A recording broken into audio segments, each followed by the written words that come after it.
അസ്സലാമലൈക്കും. അച്ചു സ്റ്റൈപ്പിൻ്റെ ഈദ് വ്ളോഗിലേക്ക് എല്ലാവർക്കും സ്വാഗതം. പെരുന്നാളൊക്കെ എങ്ങനെ എല്ലാവർക്കും അടിപൊളിയായിരുന്നില്ലേ? പെരുന്നാളും കറക്കമൊക്കെ ആയിട്ട് ബിസി ആയതുകൊണ്ടാണ് ഈ ഒരു വീഡിയോ ഇടാൻ ലേറ്റ് ആയത്. ഇവിടെ ഖത്തറിൽ പെരുന്നാൾ നിസ്കാരം രാവിലെ 5:45 ഞങ്ങൾ പോയിട്ടുണ്ടായിരുന്നത് ഗ്രാൻഡ് മോസ്കിലാണ് പെരുന്നാൾ നിസ്കരിക്കാൻ. കഴിഞ്ഞ പെരുന്നാളിന് നിസ്കരിക്കാൻ വന്നിട്ടുണ്ടായിരുന്നത് ഈ ഒരു സെയിം ഗ്രാൻഡ് മോസ്ക് തന്നെയായിരുന്നേ. അന്ന് കുറച്ച് ലേറ്റ് ആയതുകൊണ്ട് ട്രാഫിക്കും കാര്യങ്ങളൊക്കെ ആയിട്ട് മുറ്റത്ത് നിന്നിട്ടാണ് നിസ്കരിച്ചിട്ടുണ്ടായിരുന്നത്. അത്രയ്ക്ക് ആളുണ്ടായിരുന്നു. അതുകൊണ്ട് തന്നെ ഈ ഒരു സമയത്ത് ഈ പെരുന്നാളിന് ഞങ്ങൾ കുറച്ച് നേരത്തെ തന്നെ പുറപ്പെട്ടിട്ടുണ്ടായിരുന്നു. അതുകൊണ്ട് നന്നായിട്ട് നിസ്കരിക്കാനൊക്കെ സ്ഥലമൊക്കെ കിട്ടിയിട്ടുണ്ടായിരുന്നു. ഗ്രാൻഡ് മോസ്ക് ആയതുകൊണ്ട് തന്നെ കൂടുതൽ പേരും ഇവിടെ വരുന്നത് കൊണ്ട് അത്രയ്ക്ക് ജനത്തിരക്കായിരുന്നേ ഇവിടെ. നിസ്കാരമൊക്കെ കഴിഞ്ഞ് കുറച്ച് ഫോട്ടോസൊക്കെ എടുത്തതിന് ശേഷം റൂമിലേക്ക് തിരിച്ച് പോയി. അവിടുന്ന് ബ്രേക്ക്ഫാസ്റ്റും കഴിച്ചിട്ട് പിന്നെ ഗസ്റ്റ് വരുന്നുണ്ടായിരുന്നു ലഞ്ചിന്. അപ്പോൾ അതിന് വേണ്ടിയിട്ടുള്ള ഫുഡ് പ്രിപ്പറേഷൻസൊക്കെ നടത്തുകയാണ് ചെയ്തിട്ടുണ്ടായിരുന്നത്. എൻ്റെ വീട്ടിൽ ഉമ്മാമ്മയൊക്കെ ഉള്ള സമയത്ത് പെരുന്നാളിന് പ്രധാനമായിട്ടും ബ്രേക്ക്ഫാസ്റ്റിൽ ഉണ്ടാകുന്ന 2 സാധനമാണ് പൊറാട്ടയും നെയ്പ്പത്തിലും. അത് മാത്രമേ നമ്മൾ പെരുന്നാളിൻ്റെ അന്ന് രാവിലെ ഉണ്ടാക്കാറുണ്ടായിരുന്നുള്ളൂ. പൊറാട്ടയൊക്കെ നമ്മൾ തന്നെ ഉണ്ടാക്കാറാണ് പതിവ്. നമ്മുടെ മട്ടനും ബീഫും ചിക്കനും അതിലേതെങ്കിലും ഒരു കറി ഉണ്ടാവും. പിന്നെ അതിൻ്റെ കൂടെ ഈ ഒരു പൊറാട്ടയും നെയ്പ്പത്തിലും മസ്റ്റായിട്ടും ഉണ്ടാവാറുണ്ട്. ഇവിടെ ഖത്തറിലെത്തിയതിന് ശേഷമാണ് ഞാൻ പള്ളിയിൽ പോയിട്ട് പെരുന്നാൾ നിസ്കരിക്കുന്നത്. നമ്മളെ നാട്ടിലൊന്നും ലേഡീസ് പള്ളിയിൽ പോയിട്ട് നിസ്കരിക്കാറില്ല. അപ്പോൾ വീട്ടിലുള്ള ആണുങ്ങളൊക്കെ പള്ളിയിൽ പെരുന്നാൾ നിസ്കാരം കഴിഞ്ഞിട്ട് വരുന്ന സമയത്ത് ഞങ്ങളുടെ റിലേറ്റീവ്സും പിന്നെ നെയ്ബേഴ്സും ഒക്കെ വീട്ടിൽ നമ്മൾ സന്ദർശനം നടത്തുമല്ലോ പെരുന്നാളിന്. അങ്ങനെ കയറുന്ന സമയത്ത് ഈ ഒരു പൊറാട്ടയും നെയ്പ്പത്തിലും ബീഫ് കറിയൊക്കെ ആയിട്ട് കഴിച്ചിട്ടാണ് അവർ തിരിച്ചു പോവാറ്. പള്ളിയിൽ നിന്ന് വന്നിട്ട് ബ്രേക്ക്ഫാസ്റ്റും കഴിഞ്ഞ് പെട്ടെന്ന് തന്നെ നമ്മൾ ലഞ്ച് ഉണ്ടാക്കാൻ വേണ്ടിയിട്ട് ഇറങ്ങിയിട്ടുണ്ടായിരുന്നേ. നമ്മുടെ പെരുന്നാൾ സ്പെഷ്യലായിട്ട് ഉണ്ടാക്കിയിട്ടുണ്ടായിരുന്നത് മട്ടൻ ബിരിയാണിയും പ്രോൺസ് റൈസും പിന്നെ ചിക്കൻ ഫ്രൈ ആണ്. മട്ടനൊക്കെ പെട്ടെന്ന് തന്നെ കഴുകി വൃത്തിയാക്കി എടുത്ത് വെച്ചിട്ടുണ്ട്. നമ്മൾ ബിരിയാണിയിൽ ഇടാനുള്ള ദമ്മിടാൻ വേണ്ടിയിട്ടുള്ള ഉള്ളിയും അണ്ടിപ്പരിപ്പും മുന്തിരിയൊക്കെ പൊരിച്ച് മാറ്റി വെച്ചിട്ട് ആ ഒരു സെയിം വെളിച്ചെണ്ണയിലേക്ക് നമ്മൾ പ്രോൺസ് ഉണ്ടല്ലോ, ആ ഒരു പ്രോൺസ് റൈസാണ് ഫസ്റ്റ് ഉണ്ടാക്കി വെച്ചിട്ടുണ്ടായിരുന്നത്. അപ്പോൾ അതിന് വേണ്ടിയിട്ടുള്ള പ്രോൺസിൽ കാശ്മീരി ചില്ലിയും ഉപ്പും കുറച്ച് മഞ്ഞൾപ്പൊടി ഇട്ടിട്ട് തലേ ദിവസം തന്നെ മസാല പുരട്ടി വെച്ചിട്ടുണ്ടായിരുന്നു. അപ്പോൾ അത് ജസ്റ്റ് ഒന്ന് പൊരിച്ചെടുത്തിട്ടുണ്ട്. ഒരുപാട് ഹാർഡായിട്ടൊന്നും പൊരിച്ചിട്ടില്ല കേട്ടോ. ഒന്നങ്ങ് കളർ മാറി വരുന്ന സമയത്ത് അത് ഒരു എണ്ണയിൽ നിന്ന് കോരി മാറ്റിയിട്ട് അതിലേക്ക് ഒരു 3-4 വലിപ്പമുള്ള സവാള കനം കുറച്ച് നീളത്തിൽ അരിഞ്ഞിട്ട് അതും ഇഞ്ചി വെളുത്തുള്ളി പച്ചമുളക് പേസ്റ്റും ആവശ്യത്തിന് ഉപ്പും ചേർത്തിട്ട് നന്നായിട്ട് ഇതൊന്നങ്ങ് വഴറ്റിയെടുക്കുന്നുണ്ട്. നമ്മൾ ഫോണിൽ റേഡിയോയിൽ നല്ല മാപ്പിളപ്പാട്ടൊക്കെ വെച്ചിട്ടാണ് പെരുന്നാളിന് ഈ ഒരു ഫുഡ് ഉണ്ടാക്കുക. അപ്പോൾ അങ്ങനെയൊക്കെ ചെയ്തെടുക്കുന്ന സമയത്ത് നമുക്ക് ഈസി ആയിട്ട് പെട്ടെന്ന് ഉണ്ടാക്കിയെടുക്കാൻ പറ്റും. പിന്നെ ഓരോന്നും നമ്മൾ ചെയ്യുന്ന സമയത്ത് തലേ ദിവസം തന്നെ ഇപ്പോൾ ചിക്കൻ ഫ്രൈൻ്റെ ഒക്കെ മസാല ഒക്കെ തലേ ദിവസം തന്നെ പുരട്ടി വെക്കുകയൊക്കെ ചെയ്യുകയാണെന്നുണ്ടെങ്കിൽ നമുക്ക് വന്നാൽ പെട്ടെന്ന് തന്നെ ഇത് ഉണ്ടാക്കി എടുത്തിട്ട് പുറത്തൊക്കെ കറങ്ങാൻ പോകാനൊക്കെ ഈസി ആയിരിക്കും. അല്ലാന്നുണ്ടെങ്കിൽ പെരുന്നാളിൻ്റെ അന്ന് നമ്മൾ അടുക്കളയിൽ തന്നെ ഇരിക്കേണ്ടി വരിക. അപ്പോൾ അങ്ങനെ കുറച്ച് പ്ലാനിങ്ങോട് കൂടിയിട്ട് ഉണ്ടാക്കിയെടുക്കുകയാണെന്നുണ്ടെങ്കിൽ നമുക്ക് പെട്ടെന്ന് ജോലി കഴിക്കാൻ പറ്റും. ഇനിയിപ്പോൾ ഇതാ സവാള വാടി വരുന്ന സമയത്ത് ഇതിലോട്ട് കുരുമുളക് പൊടി, മഞ്ഞൾപ്പൊടി, ഗരം മസാലപ്പൊടി, മല്ലിപ്പൊടി ഇത്രയും പൊടികൾ ചേർത്ത് കൊടുക്കുക. എന്നിട്ട് പൊടികളുടെ പച്ചമണം മാറി വരുന്ന സമയത്ത് ഇതിലോട്ട് അത്യാവശ്യം വലുപ്പമുള്ള 2 തക്കാളി എടുത്തിട്ടുണ്ട്. അത് നീളത്തിൽ കട്ട് ചെയ്തിട്ട് ഇട്ട് കൊടുക്കുന്നുണ്ട്. എന്നിട്ട് ഇതെല്ലാം കൂടി നന്നായിട്ടൊന്ന് മിക്സ് ചെയ്തെടുക്കുക. തക്കാളി ഇട്ട് കൊടുത്തതിന് ശേഷം നമ്മൾ നേരത്തെ പൊരിച്ചെടുത്തിട്ടുള്ള പ്രോൺസ് ഉണ്ടല്ലോ അതും അതിലോട്ട് ചേർത്ത് കൊടുത്തിട്ട് നല്ലോണം ഇതൊന്നങ്ങ് അടച്ച് വെച്ചിട്ട് ഒന്നങ്ങ് വേവിച്ചെടുക്കുക. ആ ഒരു തക്കാളി വെന്ത് ഉടഞ്ഞ് വരുന്നത് വരെ ഇതൊന്ന് അടച്ച് വെച്ച് വേവിക്കുന്നുണ്ട്. നല്ല കളറുള്ള കാശ്മീരി ചില്ലി ആ ഒരു പ്രോൺസ് മസാല ആക്കുന്ന സമയത്ത് ചേർത്ത് കൊടുത്തതുകൊണ്ട് തന്നെ ഇതിൽ എക്സ്ട്രാ നമ്മൾ മുളക് പൊടി ഇടേണ്ട ആവശ്യമില്ല കേട്ടോ. നല്ല കളറ് ഈ ഒരു പ്രോൺസിൻ്റെ അതിൽ നിന്ന് തന്നെ വന്നോളും. ഇനിയിപ്പോൾ ഇതാ ഇതിലോട്ട് കുറച്ച് മല്ലിയില ചെറുതായിട്ട് അരിഞ്ഞിട്ട് ചേർത്ത് കൊടുക്കുന്നുണ്ട്. ഈ ഒരു സമയത്ത് ഉപ്പ് നോക്കിയിട്ട് ആവശ്യമുണ്ടെങ്കിൽ ചേർത്ത് കൊടുക്കുക. എന്നിട്ട് നമ്മൾ എത്രയാണോ അരി എടുക്കുന്നത് ബസ്മതി അരിയിലാണ് ഞാനിപ്പോൾ ഇത് ചെയ്തിട്ടുണ്ടായിരുന്നത്. അപ്പോൾ ആ ഒരു അരിക്കനുസരിച്ചിട്ടുള്ള വെള്ളം എടുത്തിട്ട് ഇതിലോട്ട് നല്ല ചൂടുള്ള വെള്ളം ഇതിലേക്ക് ഒഴിച്ചു കൊടുക്കുക. എന്നിട്ട് ആ ഒരു വെള്ളം തിളക്കുന്ന സമയത്ത് അരി കഴുകി ഡ്രെയിൻ ചെയ്തെടുത്തത് ഇതിലോട്ട് ചേർത്ത് കൊടുത്ത് അടച്ച് വെച്ചിട്ട് വേവിച്ചെടുക്കുക. വളരെ സിമ്പിളായിട്ട് നമുക്ക് ഉണ്ടാക്കിയെടുക്കാൻ പറ്റിയിട്ടുള്ള നല്ല ഫ്ലേവർഫുൾ ആയിട്ടുള്ള ഒരു റൈസാണ് ഇത്. ഈ കഴിഞ്ഞ നോമ്പിന് ഒരു ദിവസം അത്താഴത്തിന് ഒന്നും ഇല്ലാത്ത സമയത്ത് വെറുതെ പ്രോൺസ് എടുക്കുന്ന കണ്ടിട്ട് വെറുതെ ഉണ്ടാക്കി നോക്കിയിട്ടുള്ളൊരു റൈസാണ് ഇത്. നല്ല അടിപൊളി ടേസ്റ്റ് ആയിരുന്നു. അതുകൊണ്ടാണ് നമ്മൾ പെരുന്നാളിൻ്റെ അന്നും ഇത് തന്നെ ട്രൈ ചെയ്ത് നോക്കിയത്. പിന്നെ ഇതിൽ ഇടാൻ വിട്ടുപോയിട്ടുണ്ടായിരുന്നു. ഇത് നമ്മൾ ആദ്യം സവാള വഴറ്റുന്ന സമയത്ത് ചെയ്യേണ്ടതായിരുന്നു. ആ ഒരു ഓയിലിൽ ഒരു ചെറിയ പീസ് പട്ട, ഒരു ബേ ലീഫ്, പിന്നെ കുറച്ച് ജീരകം നമ്മൾ ബിരിയാണിയിലൊക്കെ ഇടുന്നില്ല അതേപോലെ തന്നെ കുറച്ച് ഹോൾ സ്പൈസസ് ചേർത്ത് കൊടുക്കുന്നുണ്ടായിരുന്നു. പിന്നെ ഇത് നമ്മൾ വെള്ളം വറ്റുന്നതിന് മുന്നേ തന്നെ ഇതിലോട്ട് നമ്മൾ ചാർക്കോൾ കത്തിച്ചിട്ട് വെച്ച് കൊടുക്കുകയാണെന്നുണ്ടെങ്കിൽ ആ ഒരു ഫ്ലേവർ നന്നായിട്ട് നമ്മളെ റൈസിൽ പിടിച്ച് കിട്ടും.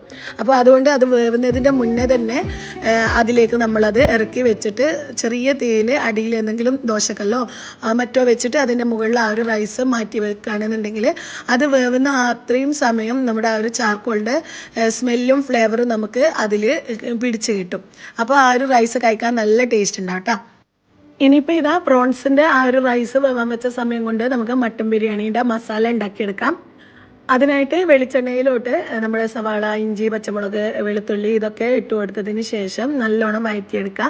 വഴന്ന് വരുന്ന സമയത്ത് ഇതിലോട്ട് ഒരു ഇത്തിരി മഞ്ഞൾപ്പൊടി, കുരുമുളക് പൊടി, നല്ല ജീരകത്തിൻ്റെ പൊടി, പെരിഞ്ജീരകം പൊടിച്ചത്, പിന്നെ കുറച്ച് ഗരം മസാല പൊടിയും മല്ലിപ്പൊടിയും, ഇത്രയും പൊടികളാണ് ചേർത്ത് കൊടുക്കുന്നത്. ഇതിൽ കുരുമുളകിൻ്റെ പൊടിയാണ് കൂടുതൽ വേണ്ടത്, പിന്നെ കുറച്ച് നല്ല ജീരകത്തിൻ്റെ പൊടിയും, ബാക്കിയൊക്കെ ഒരു ഇത്തിരി മാത്രം മതി കേട്ടോ. എന്നിട്ട് ഇതിലേക്ക് ആ ഒരു പൊടികളുടെ പച്ചമണം മാറുന്ന സമയത്ത് തക്കാളി ചേർത്ത് കൊടുക്കുക. അത് നന്നായിട്ട് തുടങ്ങി വരുന്ന സമയത്ത് കുറച്ച് മല്ലിയില ചേർത്തിട്ട് വേവിച്ച മട്ടൻ ഇട്ട് കൊടുക്കുക. എന്നിട്ട് ഇതെല്ലാം കൂടി നന്നായിട്ടൊന്ന് മിക്സ് ചെയ്തെടുത്താൽ നല്ല അടിപൊളി ടേസ്റ്റുള്ള നമ്മുടെ മട്ടൻ ബിരിയാണിയുടെ മസാല റെഡിയാക്കിയിട്ട്.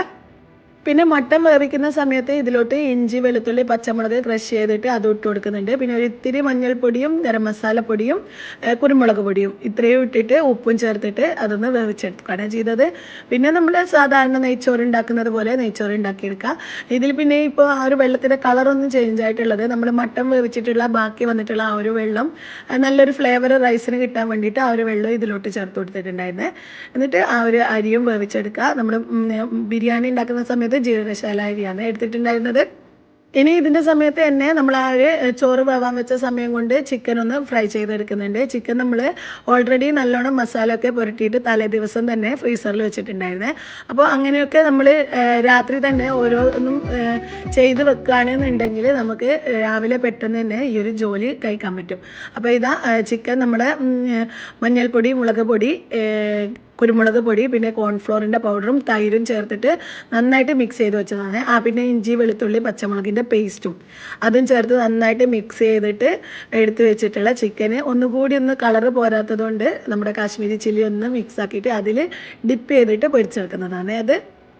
ഇനിയിപ്പോൾ ഇതാ ചിക്കൻ ഫ്രൈ ആകുന്ന ആ ഒരു സമയം കൊണ്ട് നമ്മുടെ അരിയൊക്കെ വെന്തിട്ട് ആ ഒരു ജീരകശാല റൈസ് വെന്ത് വന്നിട്ടുണ്ടായിരുന്നു. ഇനി അത് ദം ചെയ്തെടുക്കുക. ദം ചെയ്യുന്ന സമയത്ത് ഒന്നുമില്ല, നമ്മൾ സാധാരണ ബിരിയാണിയൊക്കെ ചെയ്തെടുക്കുന്നത് പോലെ തന്നെ.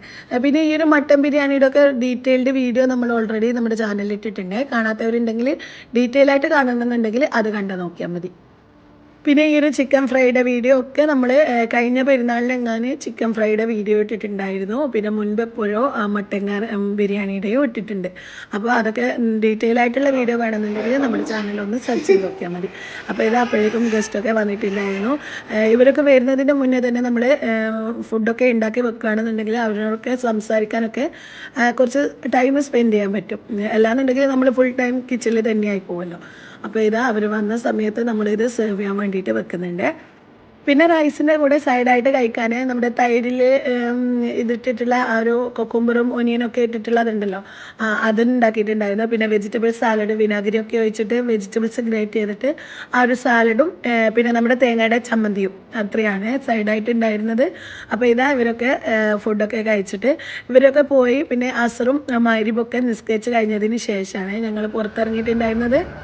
ഇവിടെ പെരുന്നാളിൻ്റെ ടൈമിൽ ആ ഒരു പെരുന്നാൾ ലീവ് ഒരു 10 ദിവസമൊക്കെ ഉണ്ടെന്നുണ്ടെങ്കിൽ അത്രയും ദിവസങ്ങളിലും അത്രയും ആക്ടിവിറ്റീസും കാര്യങ്ങളൊക്കെയാണ് ഇവിടെ ഉണ്ടാവുക.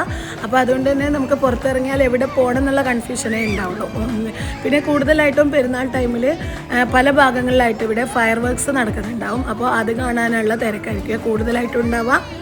ഞങ്ങൾ രാത്രിയിൽ പോയിട്ടുണ്ടായിരുന്നത് മിനാപോർട്ടിലാണ്. മിനാപോർട്ട് പോയപ്പോൾ അവിടെ ഒരു മെഗാ പാർക്ക് എന്ന് പറഞ്ഞിട്ടൊരു സംഭവം നടക്കുന്നുണ്ടായിരുന്നു കുട്ടികൾക്ക് വേണ്ടിയിട്ടുള്ള ഫൺ ആക്ടിവിറ്റീസൊക്കെ ആയിട്ട്. അപ്പോൾ അവിടെ കുറച്ച് സമയം സ്പെൻഡ് ചെയ്തിട്ട് തിരിച്ചു പോരുകയാണ് ചെയ്തിട്ടുണ്ടായിരുന്നത്. പിന്നെ പിറ്റേന്ന് രാവിലെ നേരത്തോടെ ബ്രേക്ക്ഫാസ്റ്റും കഴിഞ്ഞിട്ട് അങ്ങനെ തന്നെ പകൽ പുറത്തിറങ്ങുക ചെയ്തിട്ടുണ്ടായിരുന്നത്. അപ്പോൾ ഇത്രയൊക്കെ ആയിരുന്നു നമ്മുടെ പെരുന്നാളിൻ്റെ വിശേഷങ്ങൾ. ഒരു കുഞ്ഞു വ്ളോഗ് എത്ര മാത്രമേ ഉള്ളൂ കേട്ടോ. അപ്പോൾ പിറ്റേ ദിവസവും അതിൻ്റെ പിറ്റേന്നൊക്കെയാണ് ഞങ്ങൾ ഡീറ്റെയിൽ ആയിട്ട് പുറത്ത് പോവുകയും കുറേ സമയമൊക്കെ പുറത്ത് നിൽക്കുകയൊക്കെ ചെയ്തിട്ടുണ്ടായിരുന്നത്. അപ്പോൾ ഇതാ കുഞ്ഞുമോളൊക്കെ നന്നായിട്ട് എൻജോയ് ചെയ്തിട്ടുണ്ടായിരുന്നു. ആ ഒരു മെഗാ പാർക്കിൽ വെച്ചിട്ട് നന്നായിട്ട് അവർ എൻജോയ് ചെയ്തു. അതുകൊണ്ട് തന്നെ ഫയർ വർക്ക്സ് ഒന്നും കാണാൻ പറ്റിയിട്ടുണ്ടായിരുന്നില്ല. ഇവരിവിടെ തന്നെയാണ് മുഴുവനായിട്ടും ടൈം സ്പെൻഡ് ചെയ്തിട്ടുണ്ടായിരുന്നത്. പെരുന്നാൾ കഴിഞ്ഞതിൻ്റെ പിന്നത്തെ ദിവസവും നമ്മൾ ഈ ഒരു മിനാപ്പോർട്ട് തന്നെയാണ് വന്നിട്ടുണ്ടായിരുന്നത്. മിനാപ്പോർട്ടിൽ കുറച്ച് നേരത്തെ പകൽ വരാമെന്ന് കരുതിയിട്ട് ഇവിടെ പെരുന്നാളിൻ്റെ അന്ന് കുറച്ച് ലേറ്റായി പോയിട്ടുണ്ടായിരുന്നു. അപ്പോൾ പകൽ വരാമെന്ന് വിചാരിച്ചിട്ട് പകൽ കുറേ സമയം സ്പെൻഡ് ചെയ്ത് രാത്രിയാണ് മിനാപ്പോർട്ടിൽ നിന്ന് തിരിച്ചു പോയിട്ടുണ്ടായിരുന്നത്. അപ്പോൾ അന്ന് എടുത്തിട്ടുള്ള കുറച്ച് ക്ലിപ്സാണ് ഇത്. അവിടെ അന്നും കുറേ ഫൺ ആക്ടിവിറ്റീസും കാര്യങ്ങളൊക്കെ ഉണ്ടായിരുന്നു. കുട്ടികൾക്കും വലിയവർക്കൊക്കെ ആയിട്ട് കുറേ സംഭവങ്ങളൊക്കെ ഉണ്ടായിരുന്നു അവിടെ. അപ്പോൾ കുട്ടികൾക്ക് നന്നായിട്ട് തന്നെ എൻജോയ് ചെയ്തിട്ടുണ്ടായിരുന്നു. അപ്പോൾ ഇത്രയൊക്കെയാണ് നമ്മുടെ ഈദ് വ്ളോഗിലത്തെ കുഞ്ഞു കുഞ്ഞു വിശേഷങ്ങൾ. പിന്നെ നമ്മുടെ റമദാനിൽ നോമ്പിൻ്റെ പല പല വെറൈറ്റി സ്നാക്സും കാര്യങ്ങളൊക്കെ നമ്മൾ വീഡിയോ ഇട്ടിട്ടുണ്ടായിരുന്നു. അപ്പോൾ അതൊക്കെ ട്രൈ ചെയ്യാത്തവരൊക്കെ ഉണ്ടെങ്കിൽ ഇനി വൈകുന്നേരത്തെ 4 മണി പലഹാരമൊക്കെ ആയിട്ട് എല്ലാവരും ഒന്ന് ഉണ്ടാക്കി നോക്കുക. എന്നിട്ട് ഫീഡ്ബാക്സൊക്കെ അറിയിക്കുക. ഇൻഷാ അല്ലാഹ് പുതിയൊരു വീഡിയോ ആയിട്ട് വീണ്ടും വരുന്നത് വരെ അസ്സലാമു അലൈക്കും.